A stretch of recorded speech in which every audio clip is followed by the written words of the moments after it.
All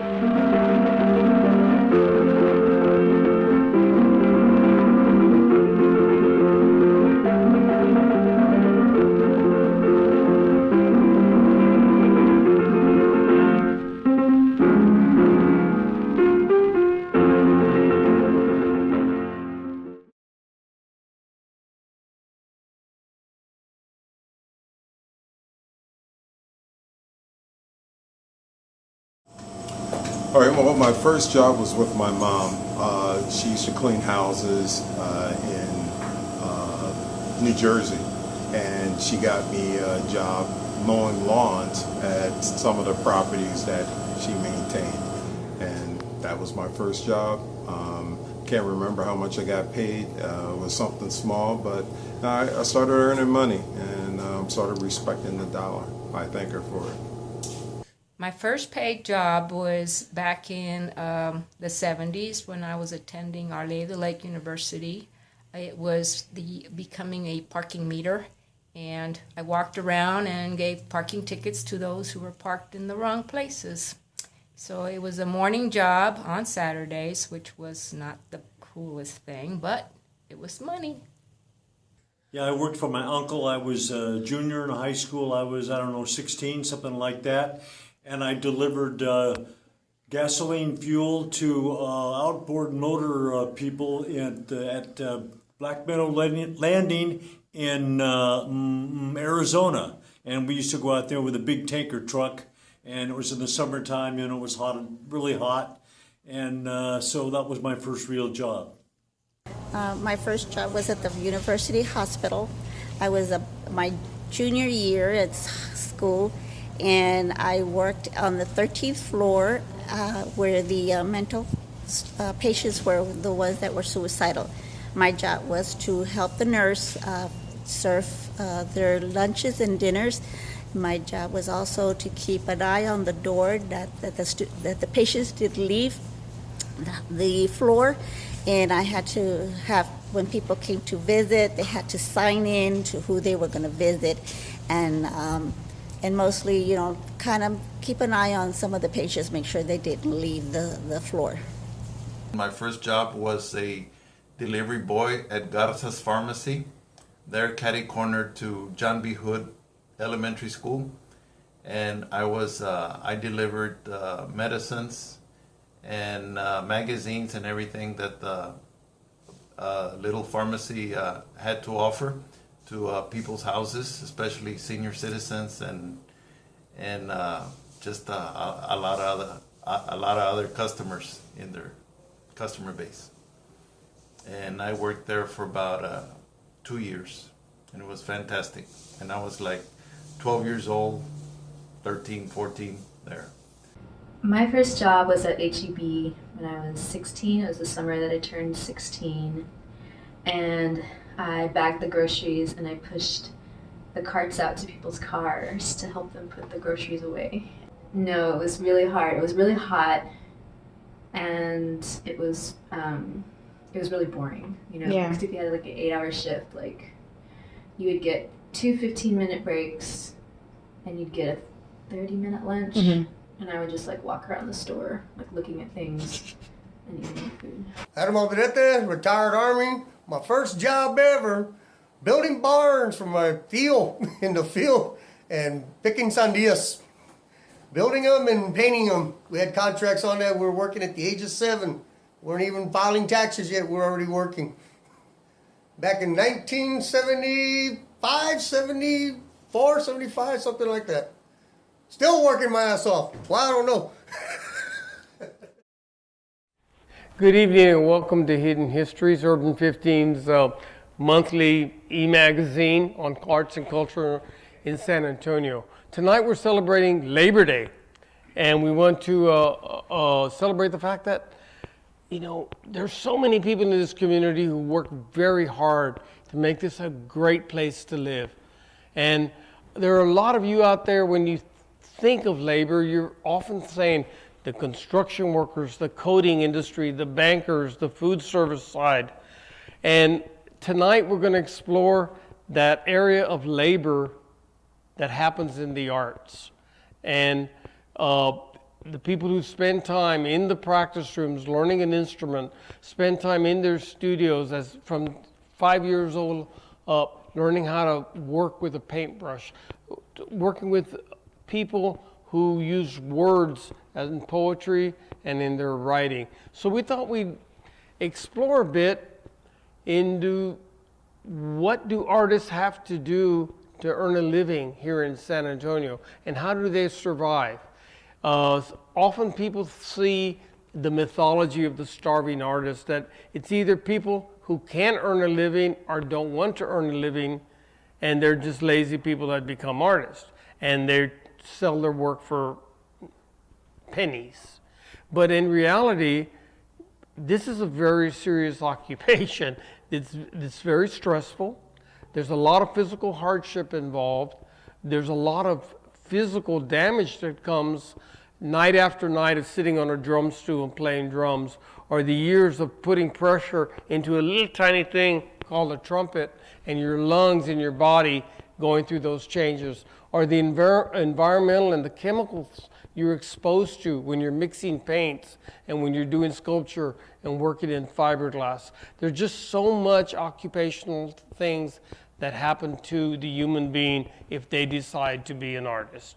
So tonight, we're going to explore that a bit. We've found a few artists that are dear friends, and in the course of the evening, we are going to be exploring a conversation with a poet who by day works at a call center, and it's almost a 2-hour bus ride from his house to the call center way up on the north side, and in that time he uses it to write his poetry. Also, during the hours he's occupied, he is on a head device, a little headphone microphone unit, headset, and he has to communicate with people who are also under duress, and he's trying to collect money from them. And he has to use all the skills that he's learned as a poet in front of a live audience to try to keep the situation calm. And those things that you learn in life through the arts are often the things that get you through the real world life. And we're also going to be discussing people who are earning their living by gigging, just constant gigging. And we have, we're going to have a wonderful discussion with 3 of San Antonio's mariachis, women mariachis here in San Antonio that have one of a great group. And we'll be talking to them later. And then we're going to talk for a small, really precious moment in time, a friend who has spent 28, 30 years playing hotel lobbies as a pianist, the background guy who you walk into the space and he provides the atmosphere of calmness. So we're gonna have a rather interesting evening on all of this. I want to make sure though that you understand that Hidden Histories is supported by some really great people. The city of San Antonio is very helpful, but also the Santikos Foundation, as part of the San Antonio Area Foundation, the Texas Commission on the Arts. They are all helping us put this show together. And then the Friends of Urban-15 have made wonderful donations to keep the show running. I want to thank all the people out there throughout the United States and in other countries who log on faithfully every month and watch Hidden Histories. So let us kind of proceed now with the evening, and we're going to listen to a conversation with Vincent Cooper. He's the young poet who rides a bus to work every day and who uses the experiences and the lives of the people he communicates with by headset in his poetry. So why don't we proceed with that? My name is Vincent Cooper. I'm a poet here in San Antonio, Texas. I also work at a call center as a collector. I've been doing that for 7 years at the current call center I'm in. As a poet, what I'm doing, what I've done is document my family here in the west side of San Antonio.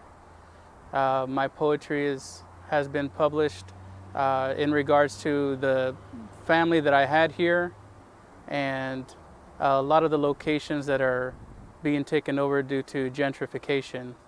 As a collection agent, it's very difficult because I talk to many customers who are basically either in the same position I'm in, or I have been, or a relative has been, someone close to me. So we find a middle ground. You know, I definitely empathize with their situation because I know what they're going through. And we still have to find a way, either through a technique of words or expressions, to at least get an understanding, knowledge of the situation, and a hopeful resolution as well. So, for example, there's calls that we take that are in regards to someone being deceased. And when those happen, usually it's a family member or the spouse that answers the phone, and we're calling to collect on an account. And of course, since the primary holder is deceased, it's very uncomfortable and disturbing to call and answer it, knowing that it's a bill collector who never got the paperwork or the update and so forth. So I've had customers who were basically in tears.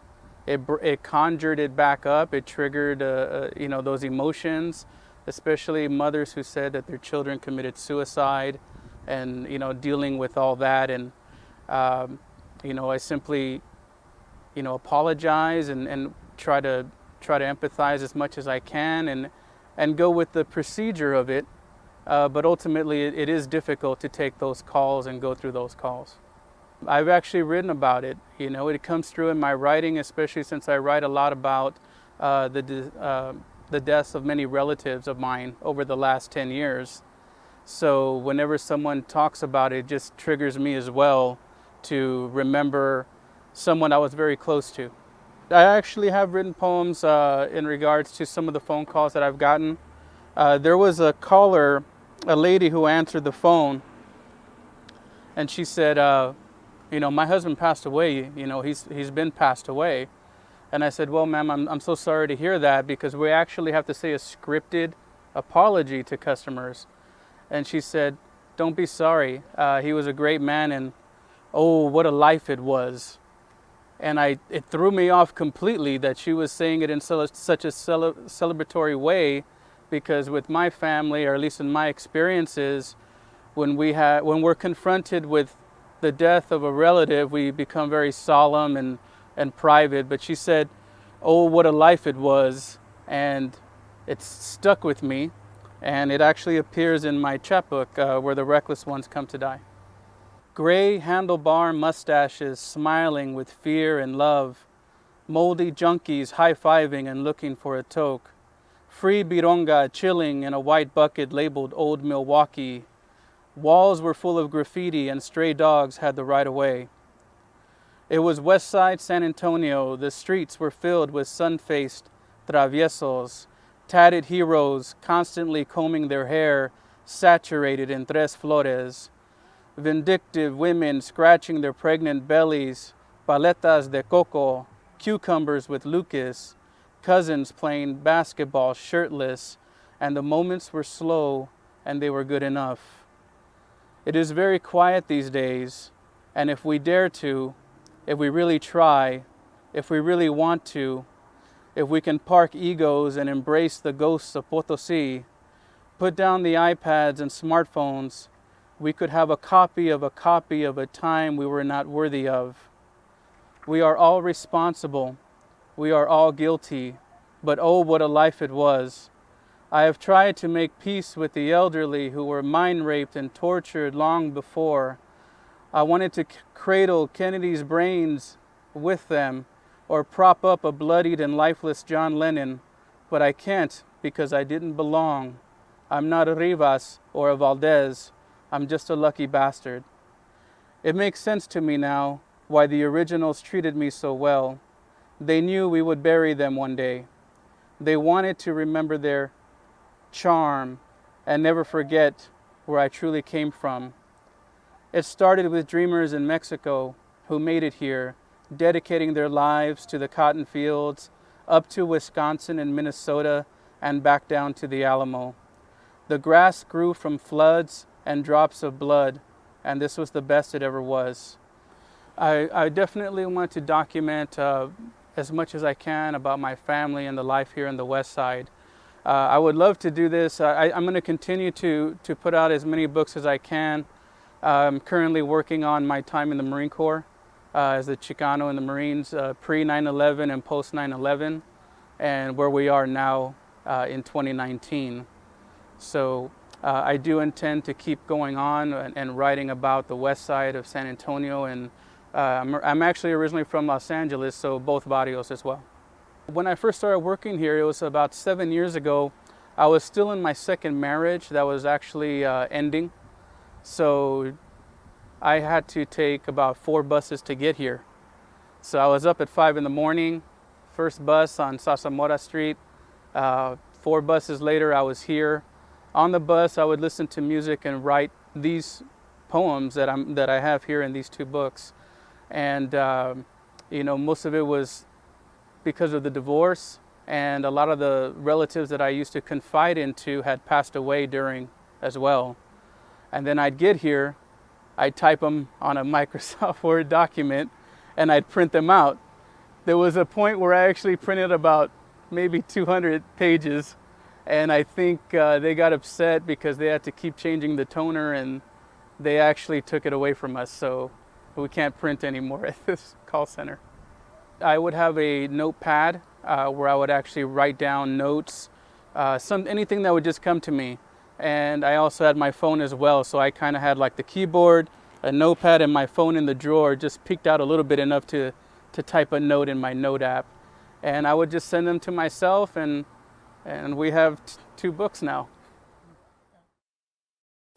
Well, while Vincent was having to work in the call center, other artists have chosen and been directed into other kinds of employment. And one of the luckiest thing an artist can do is actually find a teaching job in their craft, a teaching job in the discipline which they have perfected and they're working on.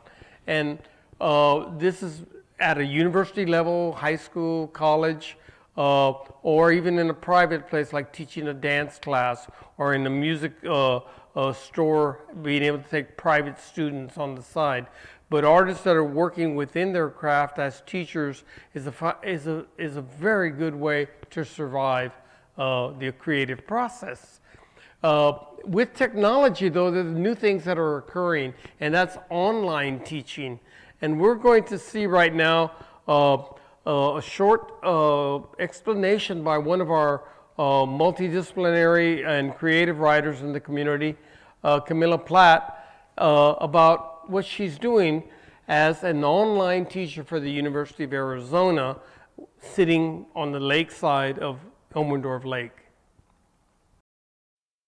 Hi, I'm Kamala Platt. I'm here at Elmendorf Lake. I've been interested in art since I was a child, I guess, and really the arts, different, particularly writing, visual work, studied interdisciplinary arts, studied creative writing, and now I am currently teaching online in order to support myself as an artist and support the lifestyle that includes art, service, and academic and research.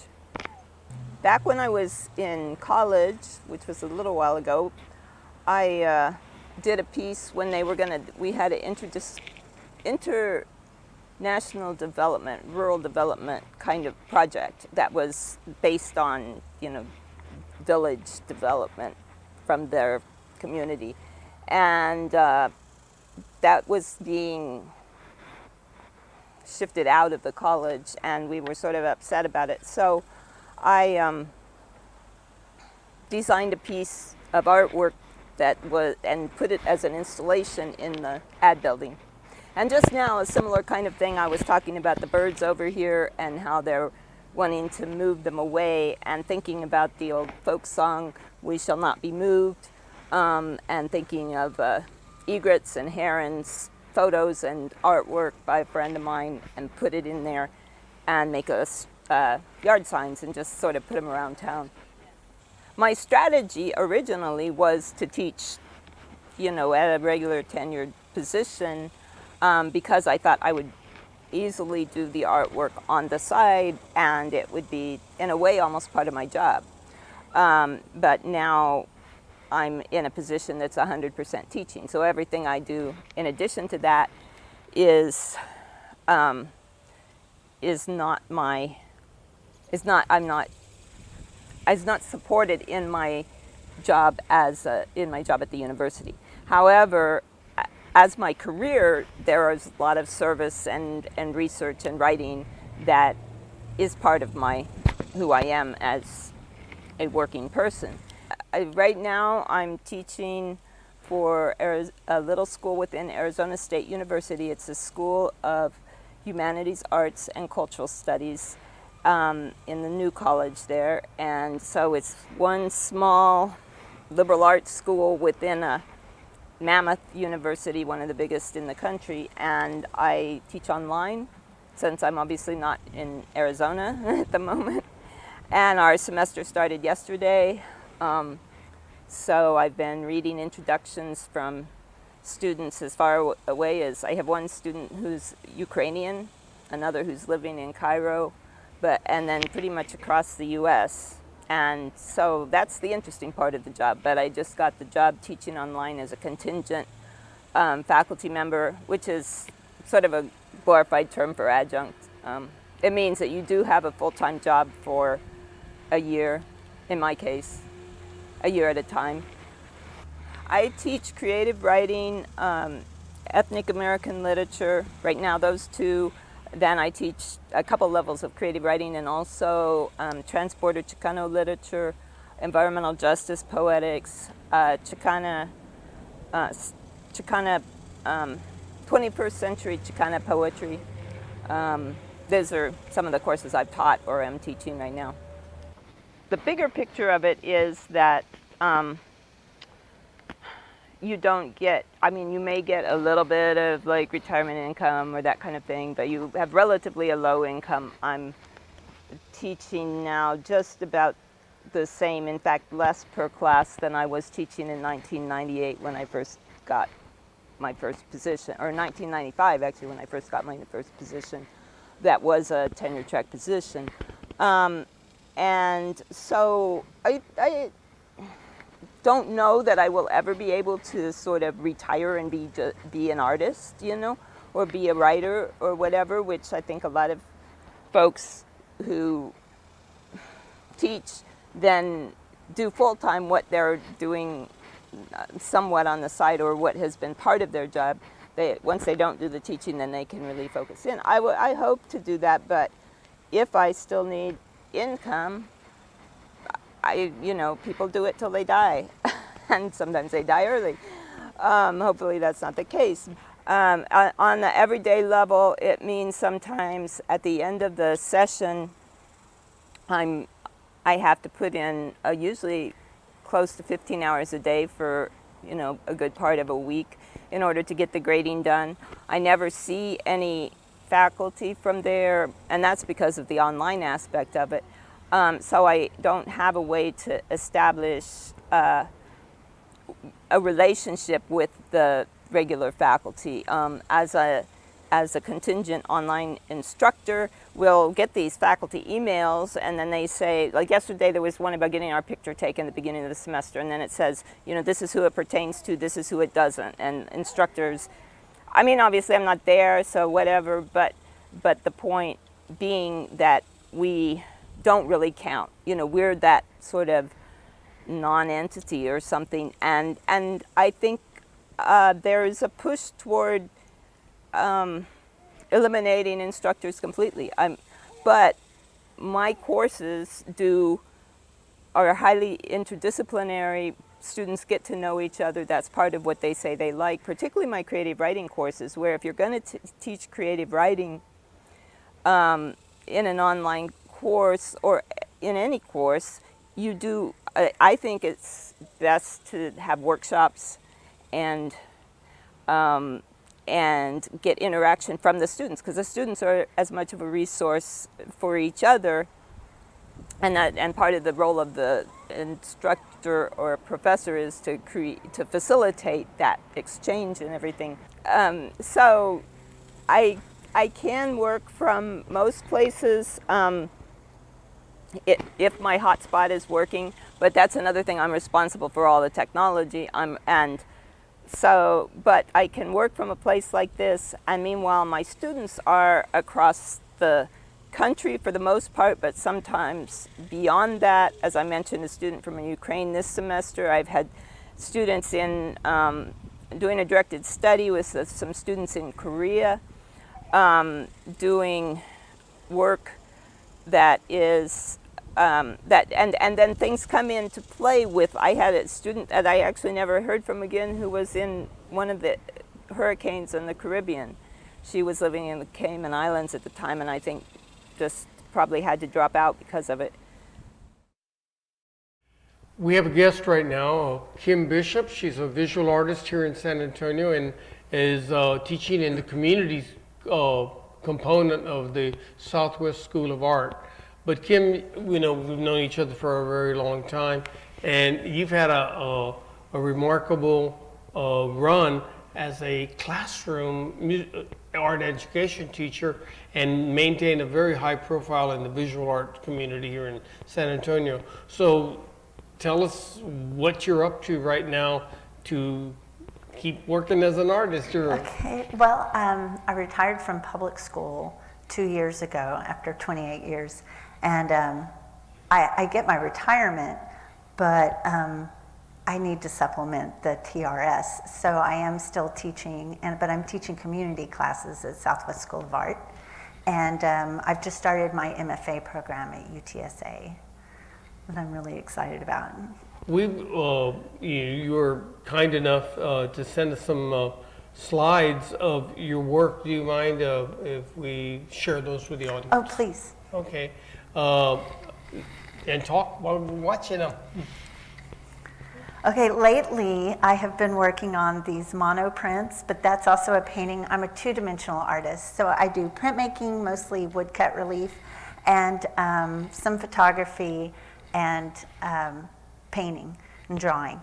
I'm also a co-founder of Art to the Third Power, and we are a large-scale industrial pop-up press.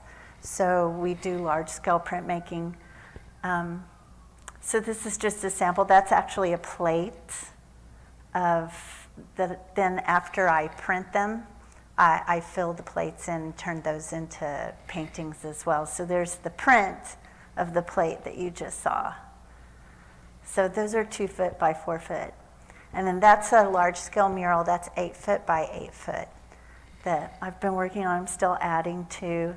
Some of these, like this one right here, you can see at the Centro de Artes right now. It's up till September 29th with the New York Foundation for the Arts mentorship program. Well, retirement hasn't slowed you down in any way. I'm busier now than I think I've ever been.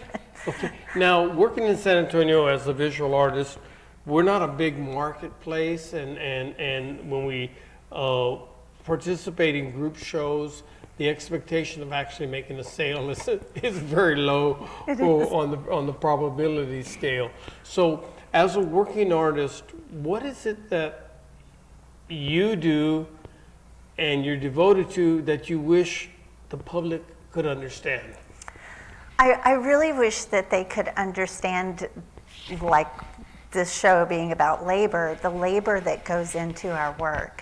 And especially since most of us have day gigs, like I would teach all day, and then I would go home and I would spend almost the same amount of time in my studio afterwards. It was 2 full-time jobs. So I wish when they did come to the shows and they did see our work, they would understand what went into it to make it.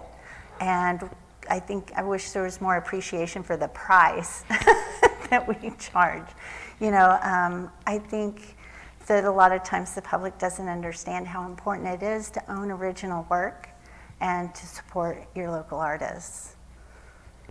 The thing I've been noticing throughout my time visiting galleries is that people react to profound sadness and almost grief in a painting in a very different way than if they see a piece that's lighter or brighter and or more optimistic, and they see sometimes that as being a frivolous activity. So how do you deal with emotion and discipline and craft and craftsmanship and virtuosity, all of those things in creating emotions?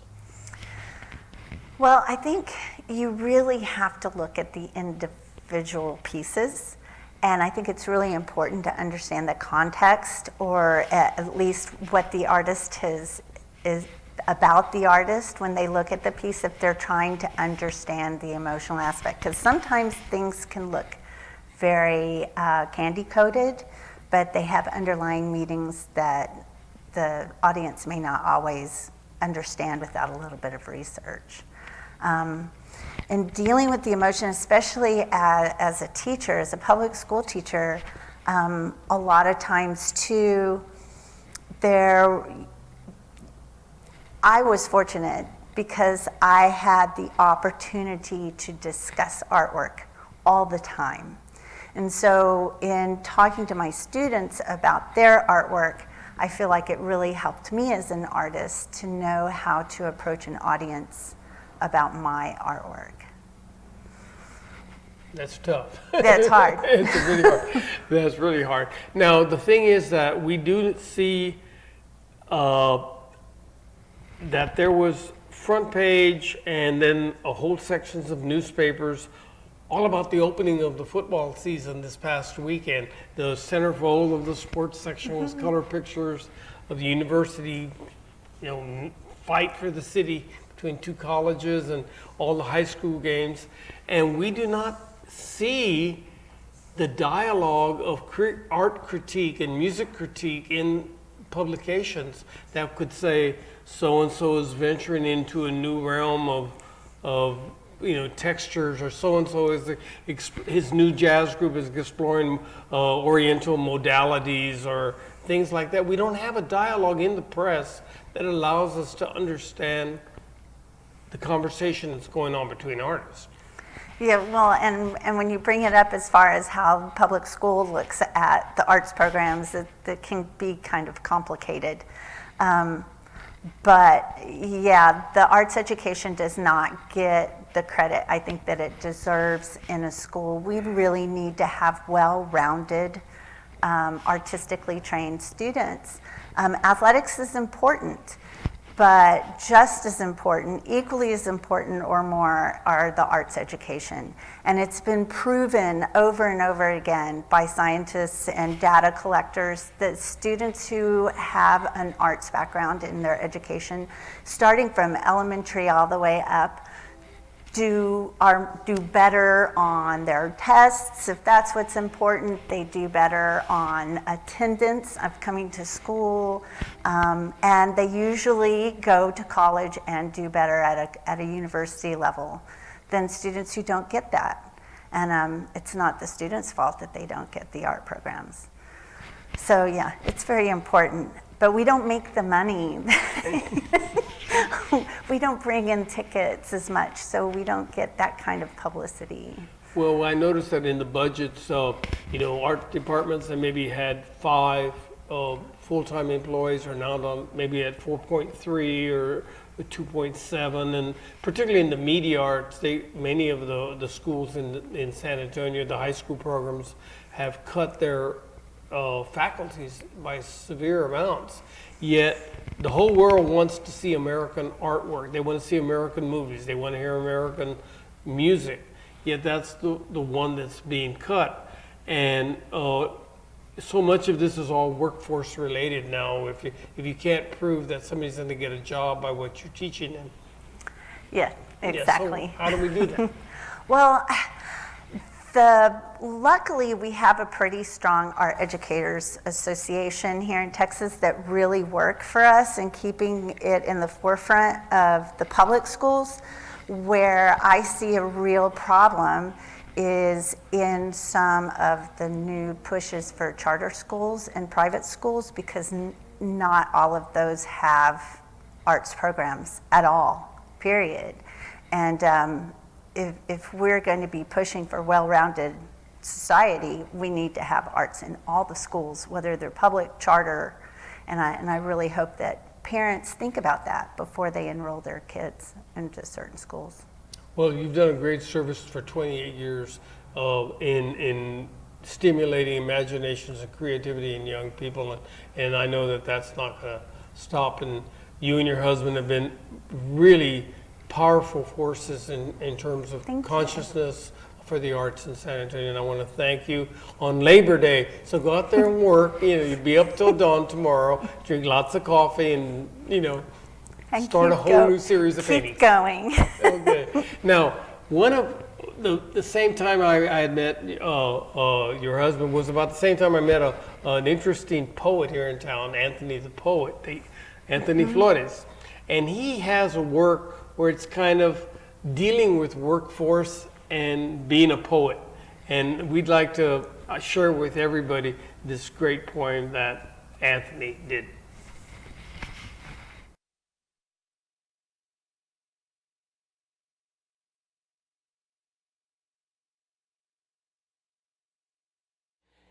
A reading of the minutes of last week's meeting in regard to the upcoming company picnic. Cindy proposed we get a poet. Alan says that he knows someone who went to school with someone who's currently dating a poet. Sarah raised a very serious concern, stating that a slam poet might scare the children. Proposed, find a harmless poet. Action, put out a citywide call for poets. Note, take special care to filter individuals through the interview process in order to control for subject matter, appearance, religious beliefs, and political affiliations.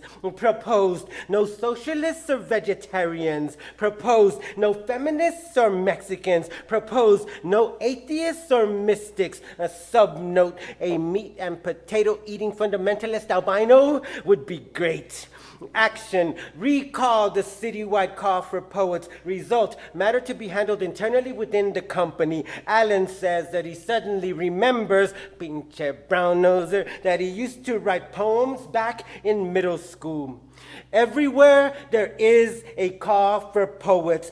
Poets needed to fill in empty spaces between the DJ and the bands. Poets needed as an opening act. Poets needed to close out the evening. Their voices shall mingle with stale cigarette smoke amidst the chatter of post-game highlights. Proposed, poets should not stir the dust. Action, do not feed the poets. If they eat, they'll be happy. And if we help them achieve a state of happiness, we'll be frigging up what could have otherwise been a brilliant career. Result, we perpetuate the illusion that only dead poets keep poetry alive. And baby, the dancing dinosaur wasn't available for Timmy's birthday party, and the unicorn isn't free until after 6. It's okay, hon. Let's go with the poet. I can't seem to find a big enough piñata either. Like I said, babe, let's go with the poet. Proposed, poets should be level-headed and free of slopes and inclinations in order to adhere to our particular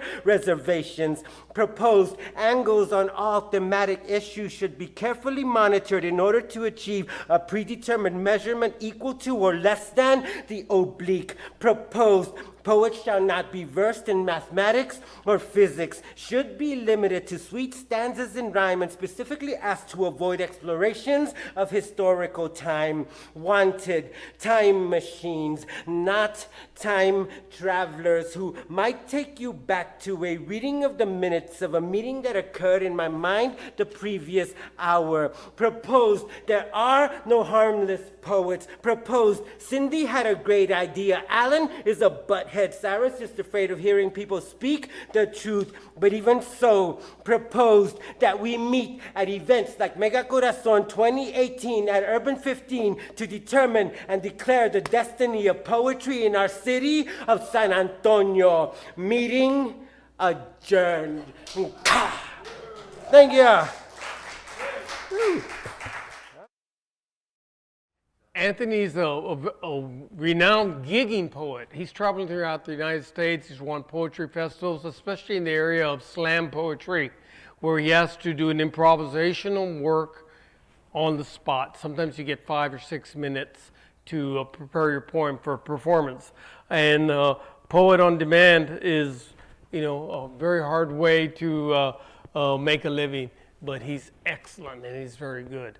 Now, in the concept of gigging, what we're seeing in San Antonio right now is an amazing phenomenon, and that's the all-girl bands. There's in the punk section, the country western, indie, alternative, and in the mariachi world, all women ensembles are starting to be part of the gigging and club and performance reality.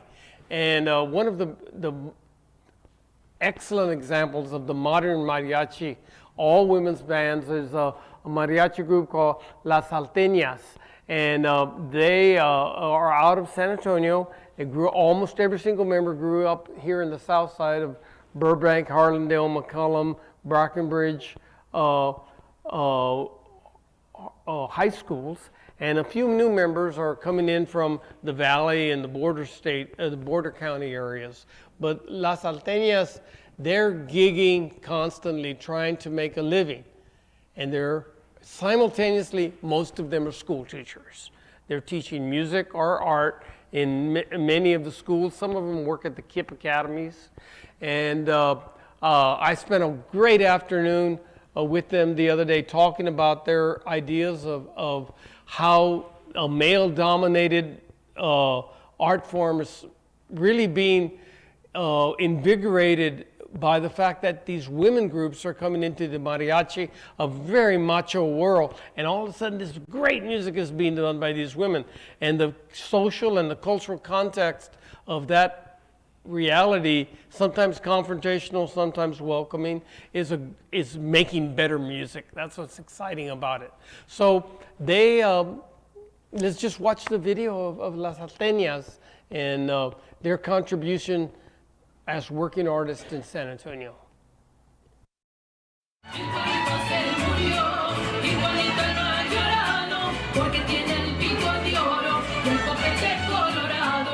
I actually started playing at the age of 6, but I went to go see a group. It was a district, it was kind of like a community group. And so we just happened to be at an event where they were performing, and my parents saw them perform, and they were like, oh, that's something that they wanted us to do. And my parents already played, at the church, in church, they would play. And so my dad played guitar, my mom plays vihuela, and so it kind of worked out that they were like, yeah, that's what we're gonna put you in. And so I started at the Wesley Community Center, playing there first, and then it ended up turning into the Harlandale District Mariachi. Somehow, I think the director that was there, Ramirez, Mr. Ramirez, ended up taking over the Harlandale District group. And so we just, at a young age, I started playing and continued to play with the District Mariachi for many years, since I was in elementary pretty much, all the way till I graduated in 2004 from McCollum High School. I have been involved in music since I was very young. My grandfather is a musician, so he plays a guitarra and he sings, and so I was always very attracted to it. And he likes to talk about it, like how I used to be as a kid. I would sing with him, and he would always notice that I was in tune. So then he kept up and he kept me up with music, and since then I just took off with it. I think I was around 7 or 8 when my family started putting me to do performances. So I used to dress up as Dorothy, Little Orphan Annie, The Little Mermaid. I had costumes, and I used to sing as a kid. So I started off young. They would make me sing in front of, like church or any theater performance, because I also did theater as well. In my middle school, they didn't have mariachi, so I would do just singing with my flute. And so in high school, they told me, well, you can't just sing and you can't play the flute, so you have to pick up an instrument. So I was like, okay, well, I'll learn the violin. So there I was behind everybody else, but I kind of just learned, taught myself, shed some tears trying to catch up, but I made it through it. How long have you been playing with the group? Oh, I don't know, lots of years. Less than 17, just like 16. Just yeah. So how old were you when you started with the group? Oh, I was a little poeta. I guess I was 16 years old. Still in high school then? Still in high school, yeah. 17 So how years did you find the group? How did you old. find Valerie? Valerie and I had played together in a group before. And so we had been playing for many years together. So that's where we met.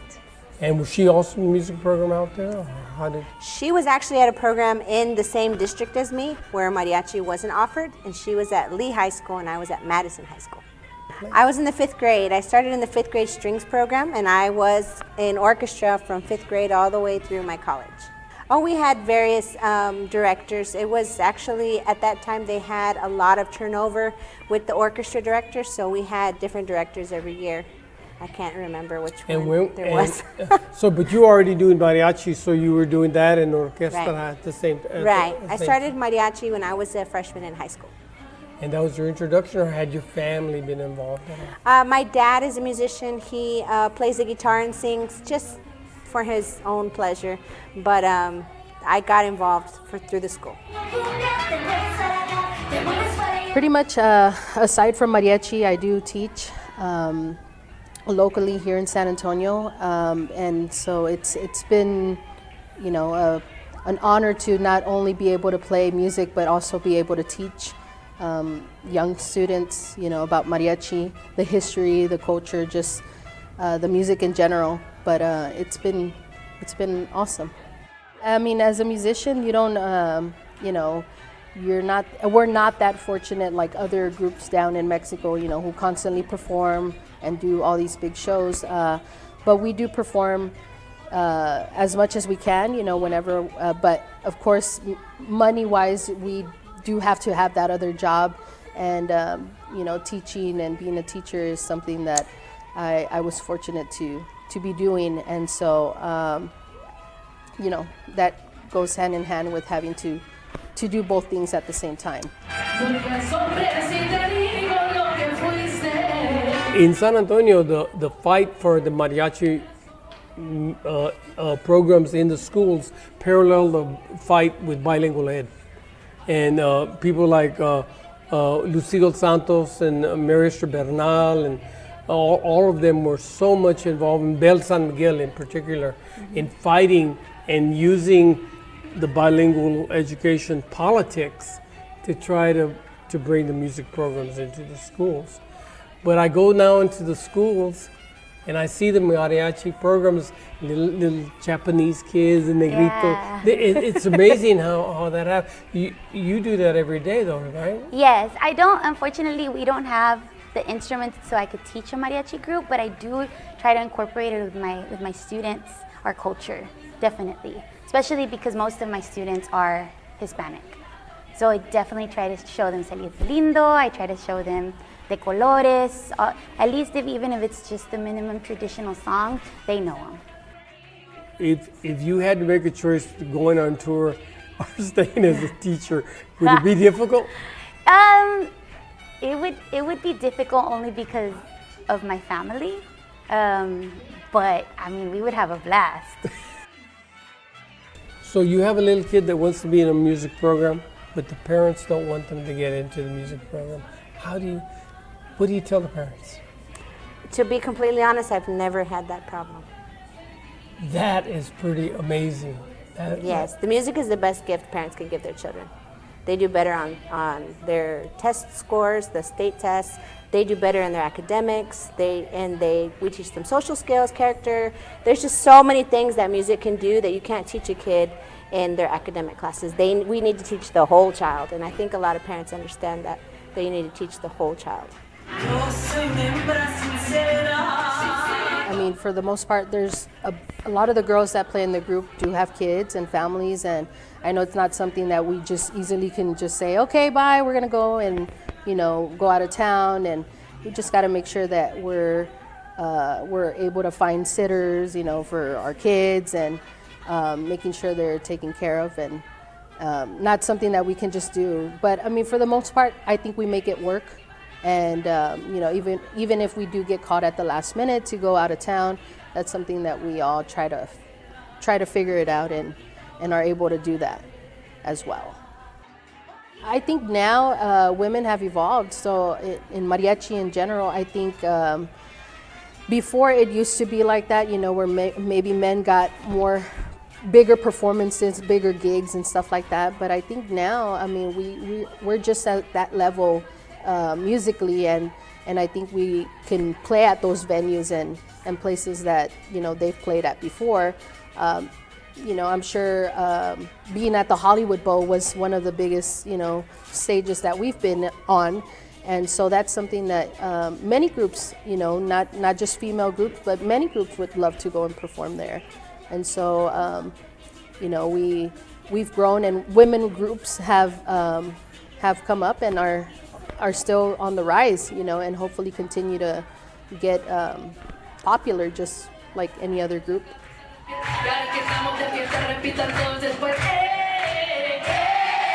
Now, you know, just when we were young, mothers and fathers would tell their daughters, "Be careful! Don't fall in love with the mariachi. Don't go out with the mariachis." And that is changing. That mysteriousness is changing in the community, and I think it may be because of people like you, who are bringing the art form into a higher level of acceptance and something, you know, that's Right. different. I think people fear the unknowing. I think that mariachi music is very much held as stereotypical. It's a male-dominated genre for a long time. That it's just cantina playing and drunks and, you know, people just hanging out all night. And I think mariachi really is a very prestigious and very classy art form that has actually become very popular now. And I think now with the female aspect of really taking over, not over, but actually, you know, really competing with men, it's actually brought that extra classiness to the music form.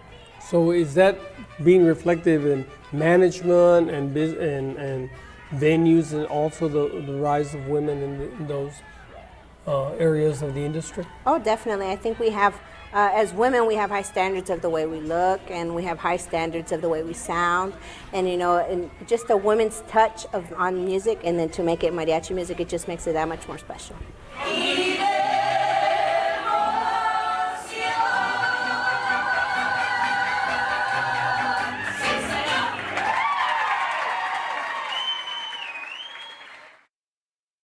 Sometimes the first taste of San Antonio that a person arriving here gets is when they go into the lobby of their hotel or motel and there's a pianist sitting there, live pianist. This was a long tradition in San Antonio where there was an actual court musician that brought people a sense of dignity and prestige. And there was, for generations, there have been those men who sit there and very quietly and very patiently provide a musical landscape that really puts people at ease. The banking industry brought this up later, and you would walk into a bank lobby and there'd be someone playing the piano. In recent years, though, with digitizing digital grand pianos and stuff like that, sometimes you see an empty piano, but it's still playing music. And it's just not the same. It's just not right. You shouldn't have a piano sitting there running off of a USB stick or something like that. You need a real person.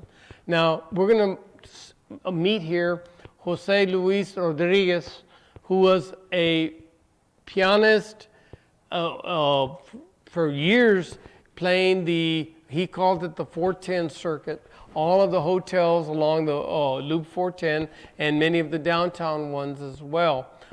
He was a one-man band, early innovator with electronic rhythm boxes and MIDI control devices and multi-keyboards and stuff, the one-man band. But I had a conversation with him recently.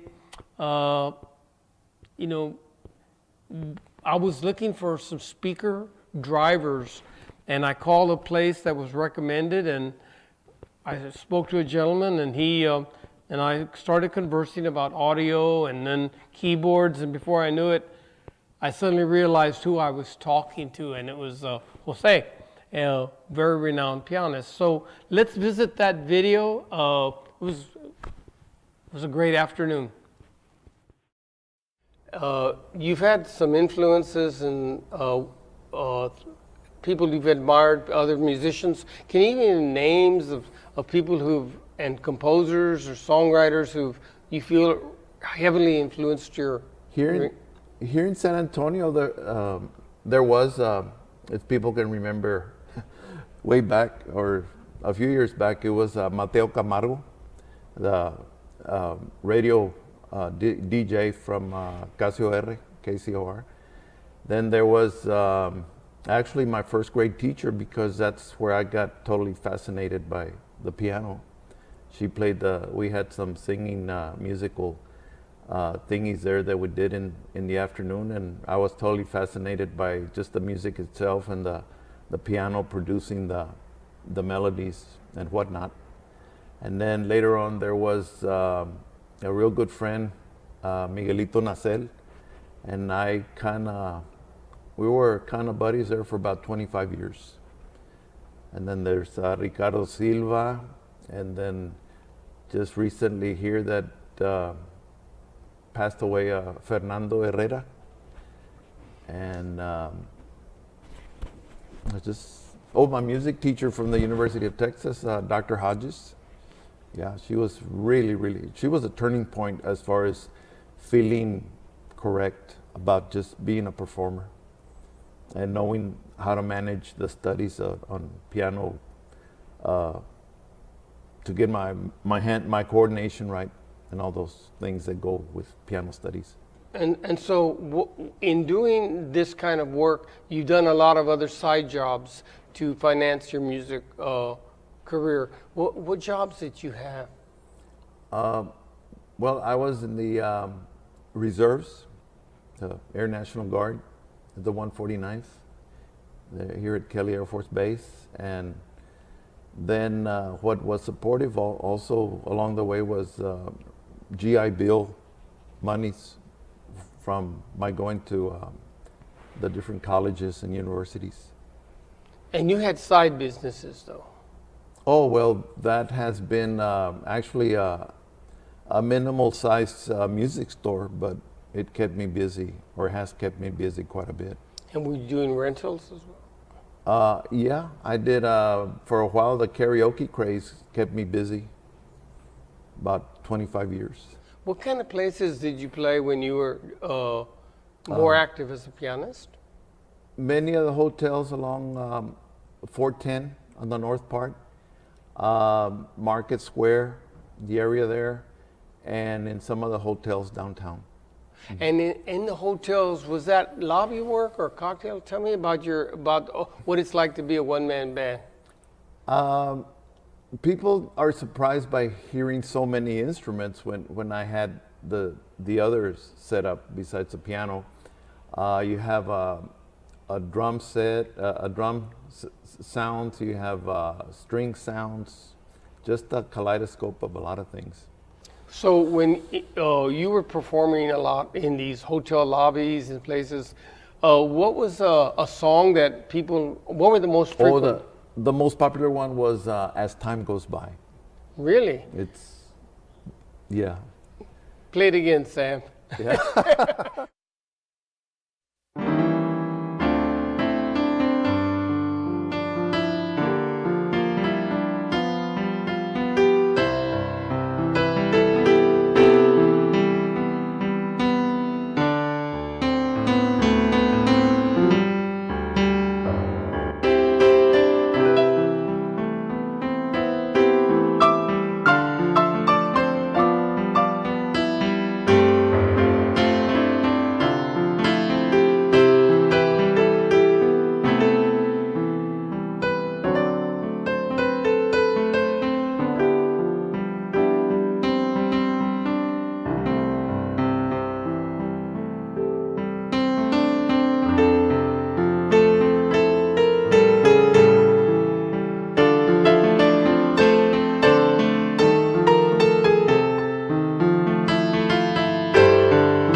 people who work in the music industry, in the art industry, in the almost the higher cloistered environment of the poet and the visual artist in a very monastic way, working their craft and working on their visions. It's contemplative, it's meditative, and after all those years of prep, you might have an opening, you might have a performance, you might do a gig somewhere. Somebody may actually walk up to you and say, hey, I heard you 15 years ago, or I saw your work develop when, your first show down at Blue Star 30 years ago or something. And, these little moments are important because when you see good work, you should walk up to the artist and tell them. It just feels so good when someone comes up to you and said, man, that was a great riff that you did in that tune, or, my God, your sense of color is so wonderful. Compliment the artist. When you get to heaven, they're going to ask you, did you tip your mariachi? Did you tip your waiters? And did you compliment the artist in your life? It's really important for you to say thank you to the people who spend years and weeks and months just working on that one little thing to make it right. If we're going to establish a dialogue in this community, it has to be a dialogue between the audiences and the artist. The artists are already talking among themselves and they're comparing notes, but it is very good when the community participates in the creative process by walking up to an artist and actually tell them when you like something and if you don't like something. It's very important that we know what you are thinking and hearing and feeling. Please do that. Just communicate. It's very important. Now, we have a person that's here with us tonight. He's new to the community. He's had a long, illustrious career as a music educator, and particularly in the area of jazz. He plays trumpet here in town, and he's worldwide traveler. The who's who that he could name for us of people he's played, with who he's played, is an amazing list. But what I want to discuss is still the mysterious nature of choosing to do this as a living and somehow or another always being on the edge no matter how successful you are. So, welcome to San Antonio, and is Mr. Stephen Hawk, a trumpeter, educator, composer, writer, arranger, many things. So, good evening. Thank you. Thanks for the welcome. Yeah, I consider myself very blessed to have started playing the trumpet at 11 years old, crazy as that sounded. My mother didn't like it. She put me in the garage. But, I love the instrument. I've always been passionate about the instrument. And playing and making music. Whenever I tried to steer a different path and not make music and work for a living, traditionally, as we spoke of a little bit, construction work and things, I always found that the only time I was really happy and felt fulfilled was when I was making music. So I went to school and got a master's and a doctorate in trumpet and jazz studies, and wanted to share that with my students. As Kim spoke of earlier, there's something with your craft when you get to share it. I'm a better player when I'm teaching, and I'm a better teacher when I'm playing, and I really feel that's true. So that's kept me motivated to move forward and keep playing and keep teaching.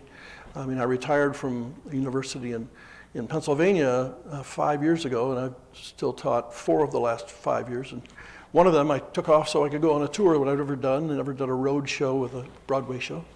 It's a bucket list thing, and I have a great wife who said go, and I did. And so it's still, it's on charging. I don't see an end to it. Hopefully, barring some kind of a health problem, I can just keep playing and keep working and keep getting better and keep trying to hone my craft. Okay, you've come into this community. You see it with fresh eyes, and you've been all over the world. You were performing with greats, but you decided to live here and work here. What is it about San Antonio that's so attractive that someone with what you do decides to be here? Well, some circumstances that fell into place. I went to UT Austin for my graduate work, and so I was attracted to come back to Central Texas. And then my son, named Austin after my UT Austin experience, got placed here in San Antonio with Teach for America. So that was an instant attraction. I could be around my son, who still teaches here and lives here, and his wife. And then the more I found out about San Antonio, the more I liked it. It's a beautiful city. I didn't know it as well as I knew Austin, but I knew Austin 30 years ago. Austin's a little different now than it was 30 years ago. So San Antonio is very attractive to me. My wife loves it. We like the pace here, and the music scene has been really great to me. The contractor here, Carlos Galvan, has been super wonderful about hiring me for any major productions at the Majestic Theater. I've played with the symphony as well. I play assistant principal trumpet with the Pops quite often, and the San Antonio Symphony Pops. And the city's been very welcoming to me. And I still travel around the country and play, so I don't only play here, but it's a great place to call home. So, again, with your fresh eyes and fresh ears, what challenges do the musicians and the artists of San Antonio face? There's not as much of a presence of union work here as there has been other places that I've lived. The work there is great, the symphony or playing the Broadway shows at the Majestic, but there's not a whole lot else going on. Where you have, with the union protection, you get better money, better benefits, better working conditions, a break on the clock, regularly, just the working conditions in general are better. And that would be nice if they could be more consistent. The level of pay here, from playing at the Majestic Theater, which is very good, to playing at, I don't want to name club names, but a club down, say a different club, is, it's quite drastic. You're going to take a 90% pay cut to go play a club or something like that. So they need more presence of a union, I think union, but the union is what makes a difference in the North where I've lived and worked the most. So I think that would be great, and allow them to make enough money to make a living and support the family. Well, now the venues we have for jazz in particular, how do you see that in perspective of say like a Houston, Dallas, or Austin market? What do you think of our clubs? Oh, Jazz Texas is awesome. It's a beautiful club, and I've had the pleasure to play there a handful of times. But Doc Watkins, hosts that Friday and Saturday nights. They have live music every night, but they have the big band on. They used to have a New Orleans style band on Friday night and a big band on Saturday night. I'm not sure if that's still going with the New Orleans style band, but great club, great food, great venue, right down by the Pearl. Down in the Pearls, it's just a great place to be. That's as nice as any jazz club I've seen in almost any city, really. I mean, I was just at the Blue Note in New York. I was just I went and saw a guy from Ron Wilkins from San Antonio. I went and saw him play at the Jazz Standard. Ron performed on this very stage. Right, Ron's he's a great dude. Those places have nothing on Jazz Texas. That's really nice. And Luna's a nice setting. It's a very intimate setting. They don't always have jazz, but they do have jazz. And it's a nice, little cozier than some clubs, which I think is good for jazz especially. Yeah. Now you are well acquainted with Texas jazz scene, and the 1 O'Clock Jazz Band at North Texas State, and when Dick Goodwin was really pushing hard at the University of Texas in Austin, right. And those were powerhouse jazz ensembles that produced people that played with everybody. Sure. And now the powerhouse ensemble of the state seems to be in San Marcos. And you taught there for several years. Tell me, what commitment did that music department make to suddenly become so influential?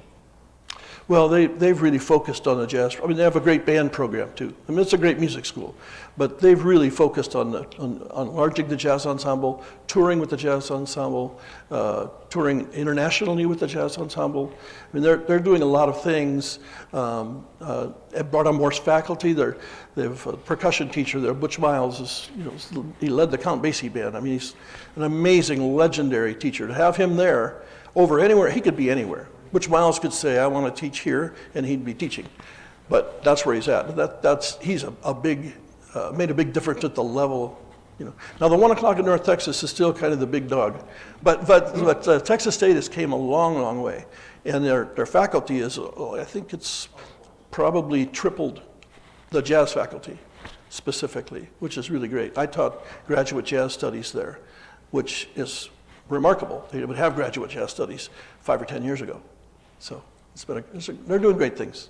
Do you still practice daily? Yes, sir. Every day. You have to. The trumpet's it's like a laborious instrument. I fly to Los Angeles Thursday for a 4-day recording, so I've got to be on my game. So no days to take off.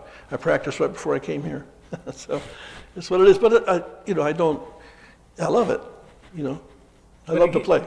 So. But again, that monastic, almost isolated space you need to be in to keep your craft tight. You do. It's really important, and people need to be given that time, and that's what people are actually paying for, is the rehearsal more than the gig when they buy your CDs and stuff. Well, anyway, I should say Happy Labor Day. Is that the proper thing to do? Sure. Yeah, and I want to thank the audience tonight. We've had a real good cross-section of the community in this event. I want to put special thanks, though, to our artistic director, Kat Cisneros, who's here, and my crew, which are brilliant people, the producers of the show. We have Jonathan Anderson and Homer Villarreal and Marisol Cortez, who put these shows together. We're a small band, we're a small group, but we want to extend our resources and our talents to help other people know what a great place San Antonio is. So, good night and thank you on Hidden Histories, and we'll see you next month.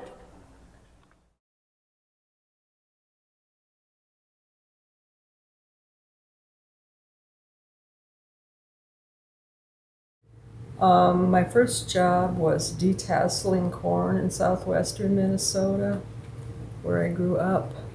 I think I was about 14, so that would have been 1964. I think I got paid $50 for 2 weeks of really miserable work.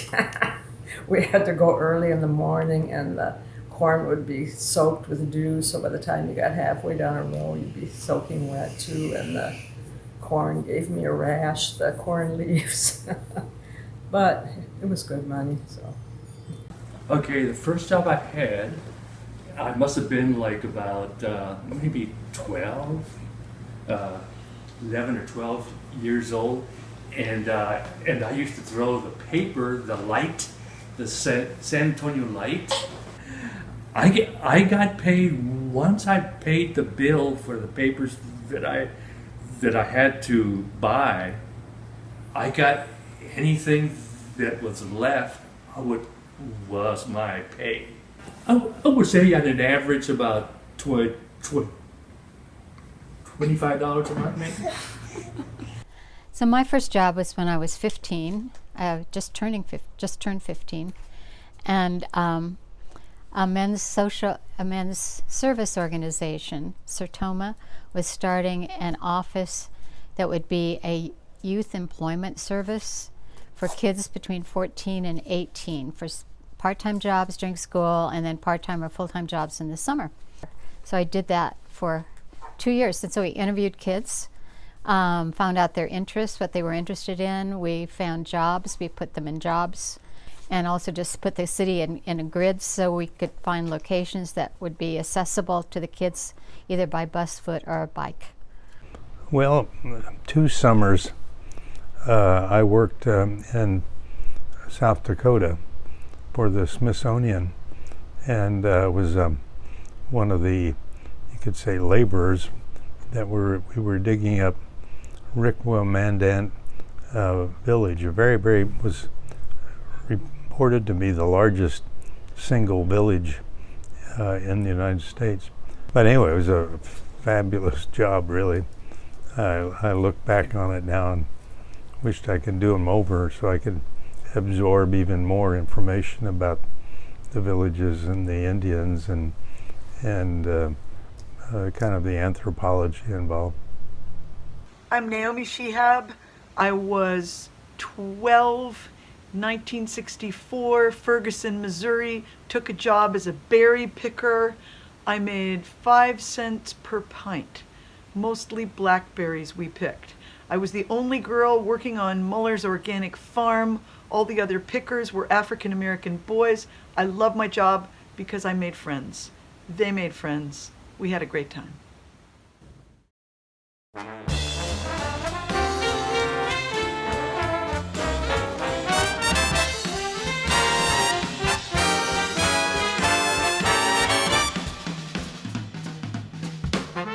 Next month, Hidden Histories features a perspective on the many decades of environmental activism in San Antonio, especially in the issues of energy, water quality, and urban sprawl.